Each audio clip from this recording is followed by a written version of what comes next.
안녕하세요, 왓칠이입니다. 지난 1편에서 말씀드린 것처럼 기능성 기계식 시계 시장의 거물급 컨셉 중 하나인 파일럿 워치, 지난 시간 파일럿 워치 1편에서 비유렌의 헤리티지에 대해서 알아봤습니다. 바로 세계 2차 대전 독일 공군에게 납품되었던 시계였죠. 자, 오늘은 지난 시간 못다한 이야기, 다른 헤리티지의 파일럿 워치에 대해 알아보는 시간을 마련했습니다. 바로 한번 들어가 보실까요?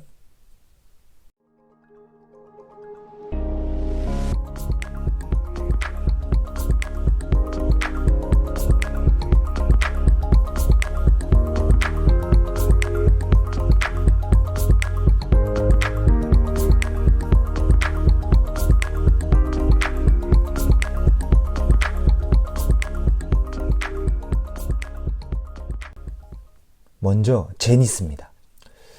지난 시간 다뤘던 비유렌의 헤리티지보다 더 과거로 한번 가보겠습니다. 바로 20세기 초인 1909년까지 시간을 거슬러 올라가 보겠습니다.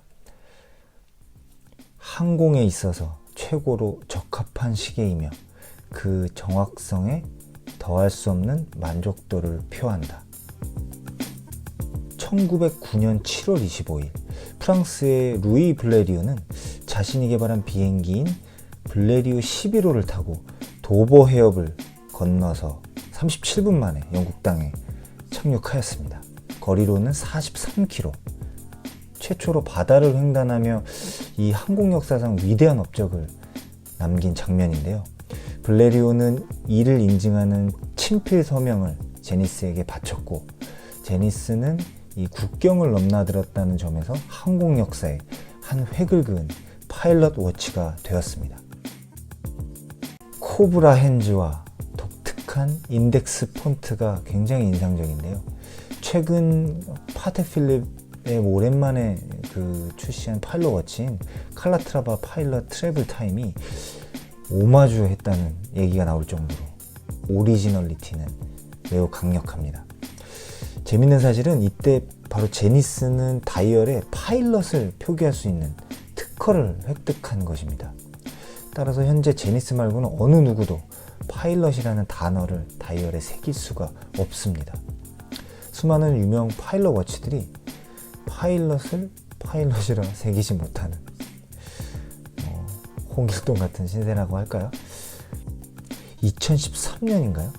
결국 파일럿 라인을 명맥만 유지해 오던 파일럿 라인을 정식으로 출시를 해서 고유의 디자인을 유지하면서도 빈티지 시계처럼 보이게 하는 어떤 컬러나 소재 사용으로 특별함을 좀 선사하고 있는 것 같습니다. 브랜즈 모델도 있었던 걸로 알고 있고요. 케이스 크기도 45mm, 40mm 이렇게 있었습니다.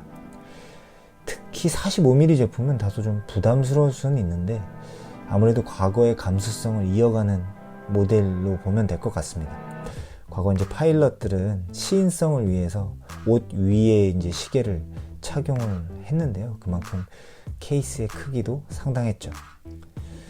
모티브가 된 디자인은 1930년대 프랑스 공군에 탑재되었던 그 항공 계기판용 시계, 바로 몬트레 DLNF 타입 20로 알려져 있습니다. 역시 군사와 파일럿 워치는 뗄래야 뗄 수 없는 관계인 것 같습니다. 두 번째는 까르띠에입니다. 자, 오히려 제니스보다 더 과거로 한번 가보겠습니다. 1909년에서 몇 년 더 한번 거슬러 올라가 보겠습니다. 우리는 교과서에서 배웠죠. 비행기라는 단어와 최초라는 단어로 떠오르는 위인이 한 명 있습니다. 바로 라이트 형제. 19세기 후반 프랑스 파리 하늘에 열기구가 떠 있는 모습은 매우 흔한 풍경이었습니다. 부자들에게는 일종의 취미였죠. 그리고 20세기 초 비행기 개발에 참여했던 사람은 실로 많았습니다. 브라질 출신의 탐험가인 알베르토 산토스 뒤몽도 마찬가지였습니다. 안타깝게도 우리는 라이트 형제만 기억을 하지만 그들이 이제 판매를 위해서 기술을 꽁꽁 숨긴 데 반해서 이 뒤몽은 설계도를 만인에게 공개하고 대중들 앞에서 하늘을 날았습니다. 그들에게 꿈을 선사하고 싶었던 것인데요. 바로 누구나 하늘을 나는 꿈. 그리고 비행대회 우승 상금을 가난한 이들에게 나눠주기도 하였습니다. 재밌는 사실은 프랑스 파리에서 이 산토스 디몬과 루이 까르띠에는 꽤 친한 친구 사이였다는 것입니다. 디몽은 비행 중에 시간을 쉽게 확인할 수 있도록 시계를 손목에 착용할 수 있는 방법을 까르띠에에게 요청을 했고, 까르띠에는 1904년 비행 중 시간을 쉽게 읽을 수 있는 손목 시계를 제작해서 산토스 디몽에게 선물했습니다. 여기에는 시계 제작자였던 에드먼드 예거의 도움이 있었습니다.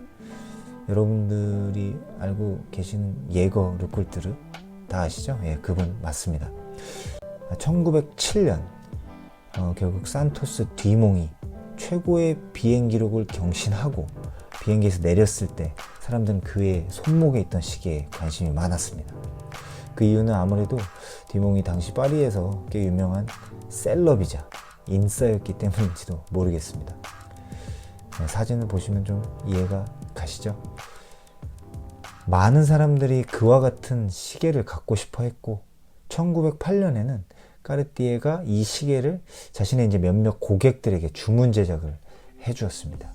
그리고 11년 양산 판매를 시작하기에 이르릅니다. 그런데 이 까르띠에 산토스는 탄생 배경도 배경이지만 파일럿 시계로 규정하기엔 디자인적으로 다소 애매한 부분이 있긴 합니다. 네, 뭐 바로 이해가 가실 겁니다. 지금 대부분의 소비자들은 드레스워치로 인식하고 있을 정도니까요. 물론 비행 역사에 특별한 기록을 남긴 시계임은 분명합니다. 이 시계는 역사상 최초의 손목 시계라는 어마어마한 상징성까지 갖고 있습니다. 세계 최초의 손목 시계이자 최초의 파일럿 워치라는 이 이관왕. 이것은 아무래도 시계 역사상 둘째가라면 서러울 헤리티지긴 하지만 다른 파일럿 워치에 비해 전문 파일럿을 위해 만들어진 기능성 시계가 아니라서 아마도 파일럿 워치로서 사람들에게 가장 먼저 떠올려지는 것 같지는 않다는 개인적인 생각이 듭니다. 그래도 지금의 까르띠에가 시계 매니아들로부터 수많은 갈굼에 시달리면서도 이런 헤리티지들 덕분에 나름의 까방권을 시전하고 있는 것은 아닌지 모르겠습니다. 2004년 까르띠에는 산토스 시계 탄생 100주년을 맞아서 산토스 디몽 컬렉션을 선보였었습니다. 화이트 골드 모델에 삐아제 430P 무브먼트를 박아 넣어서 리테일가는 한 2천만원대로 알고 있는데요. 이후에 이제 산토스 100이 정규 라인업으로 들어오면서 굉장한 인기를 끌었습니다. 까르띠에가 정말 디자인 하나는 끝내주게 뽑는 것 같습니다. 스틸 브레이슬릿 버전도 많은 사람들의 사랑을 받지만 개인적으로는 산토스는 가죽 스트랩에서보다 그 오리지널리티가 강하게 느껴진다고 생각합니다. 자, 세 번째는 론진입니다. 1927년 스피리트 오브 세인트 루이스라는 비행기는 뉴욕에서 파리까지 최초의 대서양 횡단 무착륙 단독 비행에 성공합니다. 바로 그 비행의 주인공은 찰스 오거스트 린드버그. 이 역사적인 사건은 그를 항공 역사상 가장 유명한 사람으로 만들어 주었습니다. 근데 아쉽게도 당시 그가 론진의 시계를 착용한 것은 아닌 걸로 알려져 있습니다. 론진의 파일럿 워치에 대한 역사가 그 직후부터 시작된다라는 점에서 헤리티지 점수를 조금 까먹긴 합니다.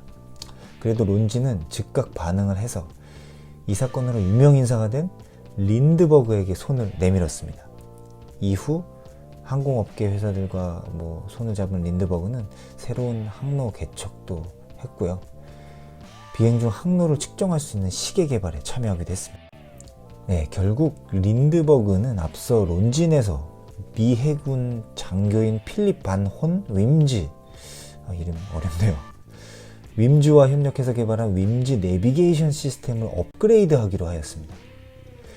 윈즈는 핸즈의 조작 없이 외부 베젤이나 중앙 다이얼을 조작해서 전파 수신 시간에 맞춰서 시간을 세팅하는 기술로 시계에 적용된 최초의 내비게이션 기능이었다고 하는데요.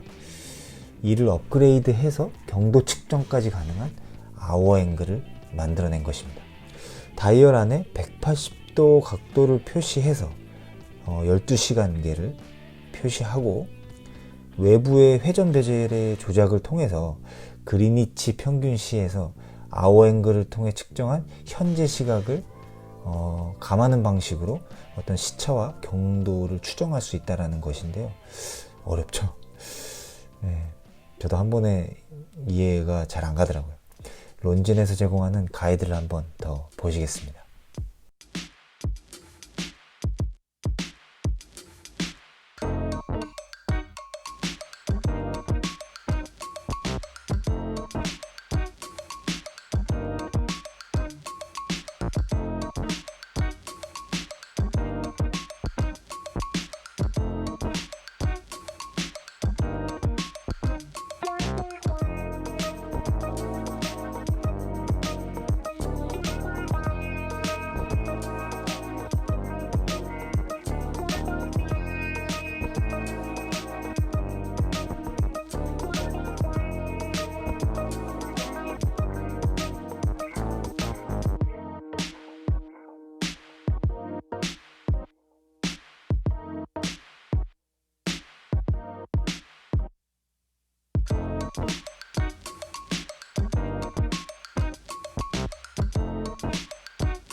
당시 이런 전문 항법용 6분의 측정 방식을 손목시계 형태로 구현한 것은 이 아워 앵글이 유일했습니다.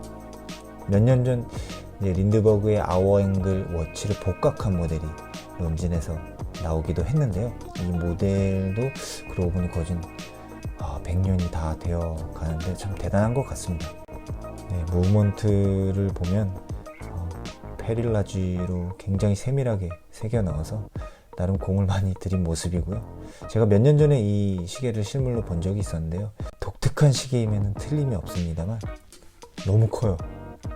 복각이라는 명분 때문인지 케이스 크기가 무려 47.5mm입니다. 자, 마지막으로 글라이신 에어맨을 할까, 브라이틀링 내비 타이머를 할까 고민을 했습니다. 제 선택은 글라이신인데요. 브라이틀링은 번외로 다음에 시간이 되면 소개해드리겠습니다. 자, 글라이신을 간단하게 소개해드리면서 마무리하겠습니다. 이제 1950년대로 한번 넘어와 보겠습니다. 글라이신의 영업이사였던 샘 글러라는 사람은 DC-4 더글라스 비행기를 타고 인도 캘커타에서 방콕까지 비행 중에 장거리 비행에 필요한 이상적인 파일럿 워치를 본사에 제안했습니다. 그것은 바로 지금까지도 매니아들 사이에서 사랑받고 있는 글라이신 에어맨입니다. 1953년 세상의 빛을 본 이 세계 최초의 24시간 듀얼타임 시계는 파일럿에게 익숙한 24시간계를 기본으로 해서 베젤에 24시간 인덱스를 중복으로 각인했습니다. 간단한 조작으로 출발지와 도착지의 시간을 한눈에 파악할 수 있는데요. 매우 실용적이었겠죠. 어떻게 보면 지금 월드타이머 시계에서 볼 수 있는 듀얼타임 펑션이 이 기반이 아니었나라는 생각도 듭니다. 결국 에어맨은 이후 전 세계에 이제 파견이 많았던 미국 공군 같은 곳에서 필수 아이템으로 선풍적인 인기를 누렸다고 합니다. 2014년에 에어맨 DC-4가 공개되었는데요. 바로 에어맨 탄생 배경이 된 맥도널드 더글라스사의 DC-4 비행기에 대한 기념입니다. 1950년대, 60년대 생산되었던 빈티지 에어맨의 복각판이라고도 볼 수 있을 것 같고요. 자세히 보시면 롤렉스에서 우리가 많이 봤었던 사이클롭스가 눈에 띄기도 합니다. 네, 뭐 에어맨 중에는 현대식으로 해석한 이런 디자인도 있고요. 그 베리에이션은 굉장히 다양합니다. 요즘 젊은 분들에게도 충분히 어필할 수 있는 디자인이 아닌가 생각됩니다. 네, 어떠셨나요? 벌써 시간이 이렇게 되었네요. 그런데 여러분께서 생각하시는 시계가 아직 안 나왔다고요? 혹시 나중에 시간이 나면 파일럿 워치 번외편을 하나 더 만들어 보도록 하겠습니다. 원래는 1편에서 다 끝날 줄 알았는데 이게 2편으로도 정리가 다 안 되네요. 네, 파일럿 워치는 이렇게 실로 다양한 헤리티지를 보유하고 있습니다. 물론 제가 말씀드린 것들이 전부가 아닙니다. 일부에서 말씀드린 것처럼 소비자들은 단순히 시계를 구매한다기보다 이런 역사와 스토리를 함께 구매하는 것이 아닌가라는 생각이 들고요. 이런 헤리티지 텔링이라고 할까요? 우리의 감성을 자극하는 어떤 그런 촉매제가 되는 것 같습니다. 이렇게 파일럿 워치는 기능성 기계식 시계 시장에서 가장 주목받는 카테고리 중에 하나가 되었습니다. 복고가 유행하는 요즘 어떤 시계를 살까 고민하시는 분들은 이번 기회에 파일럿 워치를 한번 장만해 보시는 것도 좋을 듯 싶습니다. 시청해 주셔서 감사합니다.